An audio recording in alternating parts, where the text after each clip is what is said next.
वालेकुम दोस्तों की हाल चाल ने जनाब तुसी वेखदे पे हो अपना देश पंजाब टीवी ते मैं तुहाडा मेज़बान मोहम्मद नदीम खरल। सब तो पहले अपने चैनल नू करना है सबसक्राइब ते बेल आइकन ते क्लिक करना है। अच्छी ते बेहतरीन वीडियो दा नोटिफिकेशन हमेशा तरह वीरां नू मिलदा रहे, वीर वेखते रहन। अज जनाब प्योर नीली दियां और घरेलू बेहतरीन और नायाब हीरे लैके हाजिर होए हैं। लैने देने मुकद्दर होंदे ने। अपना देश पंजाब टीवी ने हमेशा नीली बार के बेहतरीन और नायाब हीरे दिखाए ने। प्योर घर दियां और नीली बार दी जनाब चारे या तीन जो पहलना ने एक दूजे चोटिए लैने देने मुकद्दर होंदे ने। ये जनाब इंशाल्लाह हीरे अपना देश पंजाब टीवी के पूरियां बरीक और नायाब तोहफे अल्हम्दुलिल्लाह अपना देश पंजाब टीवी ते मिलते हैं। पहले नंबर ते जनाब ये पहलन झोटी है, अल्लाह के खास फजल नाल निशान लगे हुए ने। मैं उन्होंने बड़ा खूबसूरत थन और आला क्वालिटी का जनाब अडर तुहाडे सामने पहलन जनाब कट्टी 416 नंबर दाग लगे हुए है। प्योर जनाब एक घर दी है, कोई व्यापार दी नहीं, कोई गल नहीं। मेरे दोस्त कहते नदीम भाई नीली बार दे विच तुहानू कोई दोस्त जेडे फार्मर हजरात ने वो वीडियो नहीं मिलदियां। असी जनाब दसने हैं कि अल्लाह के फजल नाल मिलदियां ने, क्यों नहीं मिलदियां।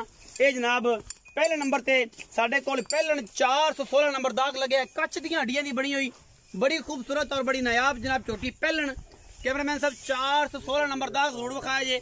बिल्ली अख सिर कतरी कतरी बरीक कुंडा लुड़की बुच पे हुए ने और माशाल्लाह छोटी अपना आप दसदी है कैमरे की निगाह दे विच।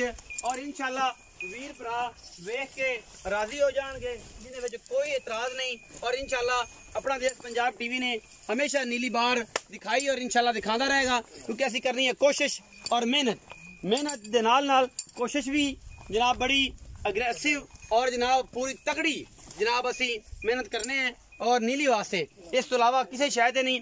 चार जनाब झोटियां ने। ये जनाब पहले नंबर वाली है 416 नंबर दाग लगे हुआ है। मैं नंबर 2 ते जावांगा और उस तो बाद मैं नंबर 3 ते, फिर मैं नंबर 4 ते।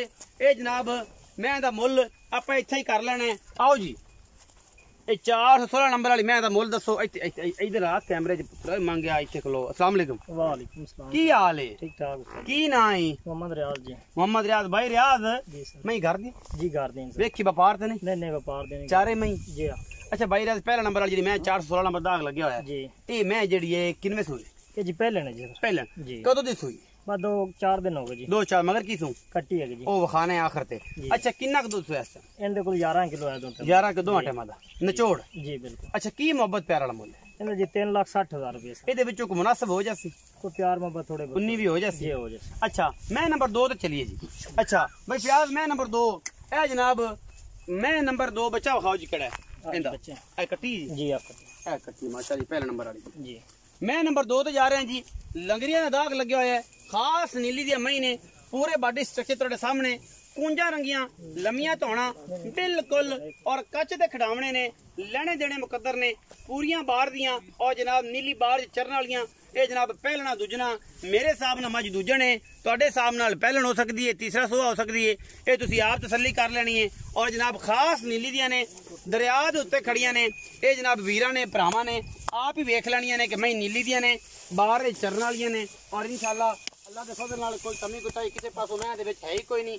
और जनाब मज्जी पूरियां बाहर दियां और इंशाल्लाह वीर भरा राजी होणगे, इन्हां विच कोई कमी कुताही कोई नहीं। ये जनाब पूरियां बरीक और पूरियां नीली दियां सफेद चिट्टियां अखां मन दियां कतरी कतरी सिर तुहाडे सामने माई दी जात नस्ल तुसीं आप चेक कर लेनी है। पूरियां दरिया दियां घरेलू मई ने। ए जनाब धड़ दे कोल खड़ियां ने नाल चरदियां फिरदियां ने। सानू अज इत्थे चढ़ियां ने कहा जी वेचनियां मैं आओ फिर मुल इन्हां दी मर्जी दा काम असीं करना है, लेने देने मुकद्दर ने। ये जनाब मैं नंबर 2 है एदा मुल भी आप पुछ लेना है और उस तो बाद मैं नंबर 3 का भी मुल साझा करके नबेड़ देना है। आखिर ते मैं नंबर 4 का मुल करांगे। ये जी मैं नंबर 2 है इहदी जरा निशान दी बच्चे दी कहो जी केड़ा है? आ बच्चा जी ए बूरी मैं दा बच्चा आ जी कट्टा है जी। आ कट्टा है जी बूरी दा। इनू वेख लवे जी माशाल्लाह पूरा 5 कल्याण कट्टा है सफेद चिट्टी अख च माशाल्लाह। मैं नंबर ये 2 है ते फ्याज आ फ्याज खान दसे ना रियाज भाई रियाज ए मैं नंबर 2 विखाई। एदा की मुल बात कितना हुआ है? ये जी दूंजन है 3,60,000 रुपए सर। इंदा भी 3,60,000 है। दूंजन मगर कट्टा किने दिन दी सोई है? इन हो गए 10-12 दिन। 10-12 दिन ते किना दूध सो?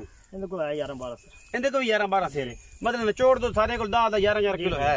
घर दियां नहीं ना जी घर दी बाहर दी एवें चरदी चूरियां ले बाकी माल सारा फोड़ दिता ते चार एक पासे ठल लईए ने। मैं नंबर जनाब 3 ते जाइए आ मैं नंबर 3 ने आ जनाब मैं नंबर 3 ने तुहाडे सामने अल्लाह दे खास फजल दे नाल सीबे खान विच फिरदा है। मुठ मुठ दा बड़ा खूबसूरत थन, हड्डियां स्ट्रक्चर तुसी आप चेक कर लेना। बोली बिल्ली है, सिर कतरी कतरी है मझ नूं, और मझ दा बच्चा इंशाअल्लाह लैने देने मुकद्दर ने। ये जनाब अल्लाह दे खास फजल दे नाल ये तसल्ली बख्श कैमरे दी निगाह विच पूरी तसल्लियां हो रही ने, और इंशाअल्लाह वीर भरा पूरी तसल्ली करनगे। हेलो ये सारा कुछ तुहाडे सामने अल्लाह दे फजल नाल। और जनाब पिछले पैर दोवें धोते हुए ने माशाअल्लाह, चीन उतरिया है मैनू, अखां सफेद चिट्टियां ने, और कतरी कतरी मैनू सेरे अल्लाह दे खास फजल नाल एक हड्डी, और जनाब पूरी दी पूरी जनाब चिश्तियां दे घर दी, और जनाब बेहतरीन नायाब ही रहे अल्लाह दे फजल नाल। लुड़की बुच पै हुए ने, और बड़ा ही कोई नायाब तोहफा है, लैने देने मुकद्दर होंदे ने। ये जनाब ये भी झोटी नंबर 3 ने, ते है भी ये भी पहलन अल्लाह दे फजल नाल। और इंशाअल्लाह कोई कमी कुताई किसी किस्म दी विच नहीं हैगी, क्योंकि खास तोहफे हमेशा अपना देश पंजाब टीवी विखादा है, और इंशाअल्लाह विखाते रहेंगे, क्योंकि असीं करनी है कोशिश, और कोशिश ते मेहनत नाल सारे रंग भाग लग जाते हैं इंशाअल्लाह। ये जनाब मैं भी पहलने तुसीं तसल्ली करनी। खास नीली बार दे तोहफे ने जी अज इंशाअल्लाह सस्ते मुल्लां विच और चंगे प्यार वाले मुल्लां दे विच। ये जी मैं नंबर 3 ने, और जनाब इहदे पिछे भी कट्टा है, और सूई भी जिन्हां जिन्हां दी है आप सारी गल्लां मालिक नूं पुछने हैं, और इंशाअल्लाह मालिक सारी गल दसेगा। ए कट्टा विखाओ जी। हाँ ए जनाब कट्टा है पिछे माशाअल्लाह भी पूरा 5 कल्याण है। नीली ते एवें समझदे ने ते बाद च एवें बड्डे हो जांदे ने, और इहदे विच चीन उतरिया है जी। भाई रियाज ये किन्ने दिनां दी सूई है, किन्ना सूआ है ते किन्ना दुध सू? ये सर पहले है जी। अच्छा जी 12 सिर 2 टाइम दा दुध हैगा जी। 12 सिर इहदे कोल नचोड़ जी। हां अच्छा, तो ये किन्ने दिन जैनमन सूई है? ये जी 2 महीने हो गए सूई नूं। डेढ़ दो महीने हो गए, 2 महीने हो गए सूई नूं। अच्छा की मोहब्बत प्यार वाला मुल्ल इनका सर 3,60,000 3,60,000 रुपया। ਇਹਦੇ ਵਿੱਚੋਂ ਕੋਈ ਰੇਟ ਮੁਨਾਸਬ ਹੋ ਜਾਏਗਾ? 19 ਵੀ ਹੋ ਜਾਏਗੀ। ਮੈਂ ਨੰਬਰ 3 ਤੇ ਜਾ ਰਿਹਾ ਜੀ, ਮੈਂ ਨੰਬਰ 4 ਤੇ ਇਹ ਜੀ ਮੈਂ ਨੰबर 4 ਹੈ। ਇਹ ਵੀ ਪੈਜਨਾ ਪਹਿਲਣੇ ਮੈਨੂੰ ਮਾਸ਼ਾਅੱਲਾ ਤੁਹਾਡੇ ਸਾਹਮਣੇ ਪੀਨੀਆਂ ਨਾਸਾਂ ਨੇ, ਮੱਥੇ ਤੇ ਫੁੱਲੀ ਕਤਰੀ ਕਤਰੀ ਮੈਨੂੰ ਸਿਰ, ਬਾਕੀ ਹੱਡੀਆਂ ਟਾਕਾਂ ਤੁਸੀਂ ਆਪ ਵੇਖ ਲੈਣੀਆਂ ਨੇ। ਚੱਡਾ ਥੋੜਾ ਜਿਹਾ ਪਿੜਾ ਰੱਖ ਦਈਏ जनाब, मैं भी कच्छ दी हड्डियां दी जनाब बनी हुई है, ये बेहतरीन। और जनाब ये चोटी चड्डा पीड़ा, लेकिन सार तो धुनी तक माशाअल्लाह सामने वीरा भरावां दे दुध दी इंशाअल्लाह नहर होगी, क्योंकि ये जनाब तोहफा है, और इंशाअल्लाह तोहफे अपना देश पंजाब टीवी ते मिलते हैं। मैं पूरी ऐन सुच्चा दाना है अल्लाह के खास फजल नाल, कोई कमी कुताई कोनी। पहलन मैं अख सफेद चिट्टी, मत्थे ते फुल्ली, सिर कुंडा, नासा फीनियां, और माशाअल्लाह अल्लाह के खास फजल नाल ये जनाब तोहफा है। और इंशाअल्लाह इनू परन तोड़ो या इन तोड़ो, ये जनाब तोहफा है, पूरी फिजिकली विखा लीए। और इहदे विच पिछे कट्टी है या कट्टा, इहदी भी आपां तसल्ली करानी है। खास नीली दी पीड़ा चड्डा रख दिए, लेकिन मझ इंशाअल्लाह दुध दी नहर होगी अल्लाह के खास फजल नाल। पिछे जनाब ए कट्टा है जी, कट्टी ए कट्टी है ना जी जी बिल्कुल ए कट्टी माशाअल्लाह। ये भी कोई 3-4 दिन दी सूई जी। भाई रियाज ये भी दसो जी, ये किन्ने दिनां दी सूई है जी? मैं इन्हों हो गए 3-4 दिन सूई। 3-4 दिन। इस टाइम किन्ना दुध सी? इनके को है 14 से 14 से जी। अल्लाह की कसम जी बिल्कुल रियाज सही इसी तरह कर वाकई 14 से बिल्कुल 14 से 12 तो पक्का होसी जी। 14 से 14 से निचोड़ दो निचोड़ से पहलन को जी। 4-5 दिन दी सूई पीछे कट्टी सू जी कट्टी। ਇਹਦਾ ਮੁਨਾਸਬ ਜਿਹਾ ਮੁੱਲ ਇਹਦਾ ਸਰ 3,15,000 ਰੁਪਏ। 3,15,000 ਵਿੱਚ ਕੋ ਲਾੜ ਪਿਆਰ ਹੋ ਜਾਏਗਾ 19 ਵੀ ਹੋ ਜਾਏਗੀ। ਇਸ ਨੀਲੀ ਦੀਆਂ ਅੱਜ ਮੱਝਾਂ ਦੇ ਬਿਹਤਰੀਨ ਰੇਟ और नायाब तोहफे ਤੁਹਾਡੇ ਨਾਲ ਸਾਂਝੇ ਕੀਤੇ। और इंशाअल्लाह ਇਹਨਾਂ ਨਾਲ ਪਰ ਲੰਮੇ ਲੈ ਜੇ ਪੁੱਤ ਫਰਖਾ ਤੇ ਇਹ ਸਾਰੀਆਂ ਤੁਸੀਂ ਆਪ ਬਾਹਰ ਦੀਆਂ ਇਹ ਜਨਾਬ ਨੀਲੀ ਦੀਆਂ ਮੱਝਾਂ ਟੁਰਦੀਆਂ ਫਿਰਦੀਆਂ ਚਰਦੀਆਂ ਫਿਜ਼ੀਕਲੀ ਵੇਖ ਲਿਆ ਕੱਚ ਦੇ ਖਡਾਉਣੇ ਨੇ ਅੱਲਾ ਦੇ ਖਾਸ ਫਜ਼ਲ ਨਾਲ। नीली ने इंशाअल्लाह अपना देश पंजाब टीवी ते ये तोहफे विखाए और इंशाअल्लाह विखाते रहेंगे। वीडियो अच्छी लगी वीडियो नूं लाइक शेयर ते कमेंट जरूर करें जे अपनी राय नाल जरूर आगाह करें जे। पाकिस्तान जिंदाबाद, पाक आर्मी हमेशा जिंदाबाद।